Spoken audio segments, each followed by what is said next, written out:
21% de rendement sur les bénéfices nets, c'est ce que vous pouvez obtenir aujourd'hui si vous investissez sur Morel et Prom. Alors est-ce que c'est une entité intéressante à mettre en portefeuille ou en watchlist? On va regarder ça tout de suite. En premier lieu, on va s'intéresser à la viabilité du business. En second lieu, on va faire le calcul de la valorisation. Et en troisième et la fin, comme d'habitude, je vous donnerai mon avis, sachant que je ne suis pas conseiller ni analyste financier. Morel et Prom, donc anciennement Morel et Prom est une société pétrolière basée dans l'extraction du pétrole et du gaz naturel, principalement au Gabon et en Tanzanie, et donc cotée à la Bourse de Paris, donc présente depuis le 1er janvier 1831, avec un effectif de plus de 520 personnes, ce qui est quand même assez peu en soi. On peut aller regarder qu'elle a été présente au Sénégal, elle a été présente au Cambodge, elle a été présente vraiment dans beaucoup d'endroits, et donc on le voit à ce niveau-là, elle a été propriétaire de plusieurs châteaux, etc. Donc ça n'a pas été que une entreprise pétrolière. Donc ensuite on peut le voir dans les activités, jusqu'aux années 60, elle se dégroupe dans l'agroalimentaire, et est rachetée donc à 76% en 85 par Électricité et Eau de Madagascar, conduite par Jean-François Hénin, et le groupe s'oriente peu à peu vers le secteur pétrolier à la suite de plusieurs réorganisations, et donc est devenu un opérateur spécialisé dans l'exploration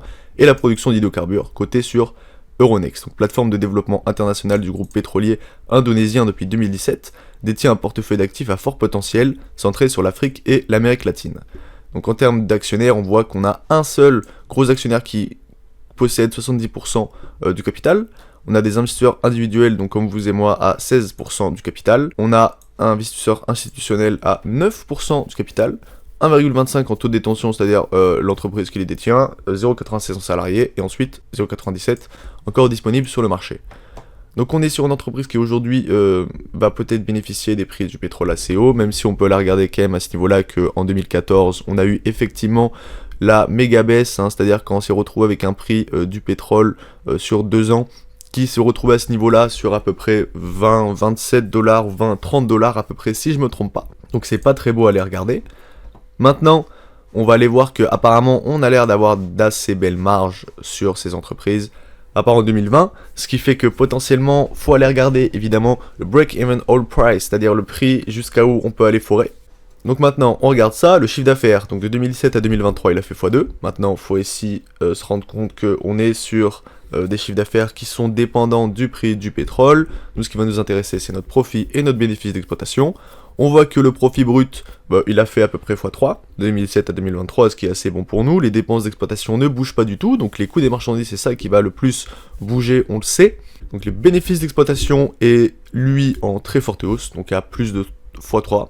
Et le revenu à exploitation, on voit que la dette est assez importante, même si elle diminue de plus en plus. On a juste beaucoup, on le voit à ce niveau-là, en 2020, on a eu une grosse dépréciation qui donc a fait que notre revenu n'a pas été négatif et donc on n'a pas pris de taxes, même si, moins 25, à ce niveau-là, on n'a pas bénéficié de crédit d'impôt, ce qui est quand même assez dommage pour un compte de résultat négatif à ce niveau-là. Donc maintenant, on va aller regarder, nous, ce qui nous intéresse, le bilan. Donc qu'est-ce qu'on possède? On a un equity pratiquement proche de la capitalisation boursière. On a une dette totale qui diminue de plus en plus, on est passé de 600 millions à 200 millions, ce qui est assez bon pour nous. On a assez peu de liquidités, on le voit ici, 88 millions, on voit que la liquidité diminue de plus en plus, peut-être parce qu'on fait plus d'acquisitions.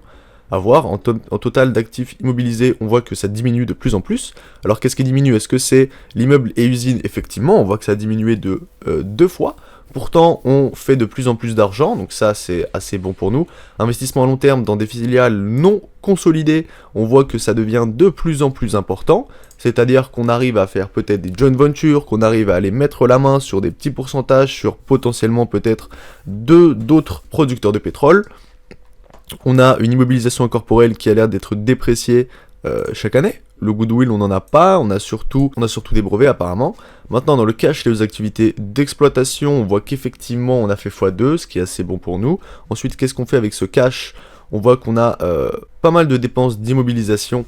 Donc en moyenne, on voit qu'on peut pas trop en prendre, mais je pense qu'on pourrait à peu près situer ça à une centaine de millions, voire un tout petit peu plus. On va aller comparer ça à la dépréciation qui est à peu près au même niveau, c'est-à-dire qu'on investit un petit peu plus que notre dépréciation, ce qui est quand même assez bizarre pour voir un total d'immeubles et d'usines qui diminue, alors peut-être par rapport à des dépréciations exceptionnelles, Sinon, si on regarde seulement par rapport à nos dépenses d'investissement, eh ben, on dépense un tout petit peu plus que le CAPEX. Ensuite, qu'est-ce qu'on fait avec le reste de cet argent? On voit qu'on a commencé à verser un dividende, donc qui représente quand même assez peu, hein, c'est-à-dire qu'après il nous reste en moyenne 150 millions, en tout cas sur les dernières années, on va utiliser seulement 50 pour aller verser un dividende, et ensuite on va aller racheter de la dette avec la totalité des liquidités dont on dispose, hein, c'est-à-dire que vraiment on ne met rien en liquidité à l'intérieur du bilan, même on va aller récupérer nos liquidités à l'intérieur du bilan pour aller rembourser cette dette. Donc on est sur une entité qui a un intérêt en tout cas à se désendetter de manière assez forte. Donc on le voit sur le dividende, voilà, en 2022 on avait à peu près ce niveau-là, 0,23, et donc on est à peu près sur le même niveau aujourd'hui, 0,23, ce qui nous donne un rendement du dividende à peu près à 5 points, plutôt voilà, à ce niveau-là, à 4,11. Donc on va aller regarder les statistiques, on a un total d'actions qui augmente, donc on n'a pas de rachat d'actions à ce niveau-là. On a rendement des capitaux propres qui devient de plus en plus important. Pourquoi? Potentiellement parce que nos capitaux propres ont diminué de moitié. Rendement du capital investi, on voit que ça devient aussi de plus en plus intéressant. Marge brute qui passe de 33 à 48, donc extrêmement bon. Une marge opérationnelle qui passe de 19 à 37, voire même à 52 en 2022, c'est-à-dire dans une bonne année. Et là, avec des prix du pétrole qui tournaient aux alentours de 70 à 90 pendant l'année, on a quand même fait des marges opérationnelles à 37. Une marge EBITDA qui se tournait à peu près à 52 et une marge nette qui s'est donc établie à 30,81, c'est-à-dire au même niveau que 2022, ce que je trouve personnellement être complètement dingue. Donc on est sur une entreprise qui apparemment bénéficie extrêmement bien du pétrole. On le voit que sur les dernières années, ses bénéfices n'étaient pas extrêmement bons, et ensuite en 2022 et 2023, en seulement 2 années, on a fait pratiquement un tiers, voire un petit peu moins d'un tiers de la capitalisation, enfin même, je dirais même pratiquement la moitié de la capitalisation qu'on a pu faire en seulement 2 ans. Donc elle est faiblement valorisée. Maintenant, en termes de revenus, on voit que la production de pétrole, c'est ce qui lui rapporte le plus d'argent, donc c'est-à-dire l'exploration. Je ne sais pas s'il la compte réellement, le mot exploration ici, pour quelques millions. On voit que le Gabon, c'est l'endroit où il récupère le plus de pétrole. Ensuite, on a l'Angola et la Tanzanie qui ont l'air d'augmenter elles aussi de manière assez importante, hein. On voit que le Gabon, ça augmente aussi, mais l'Angola, de 2019 à 2023, on a fait x3, la Tanzanie, on a fait à peu près x2 depuis 2018, donc on est sur des assez bons chiffres, même si on parle pas de volume, mais on parle de chiffre d'affaires. Ce sont des informations qu'il faudrait, je pense, aller regarder, c'est-à-dire que pour une activité pétrolière, en termes de quantitatif, c'est toujours assez bon, surtout quand on est sur des entreprises qui sont allées baser dans des pays d'Afrique, etc., dans des endroits assez compliqués, on va dire, où elles vont pouvoir bénéficier de marges extrêmement fortes, etc. On va voir que Morel et Prom n'arrivent pas forcément bien à se gérer. Ensuite, voilà, on le voit ici, il y a beaucoup d'informations sur le Gabon, hein, étant donné qu'il faut aller faire attention parce qu'on sait que le pétrole appartient donc aux personnes qui forent la terre, plutôt que on sait que le pétrole appartient beaucoup plus aux personnes, aux pays, qu'aux personnes qui forent la terre.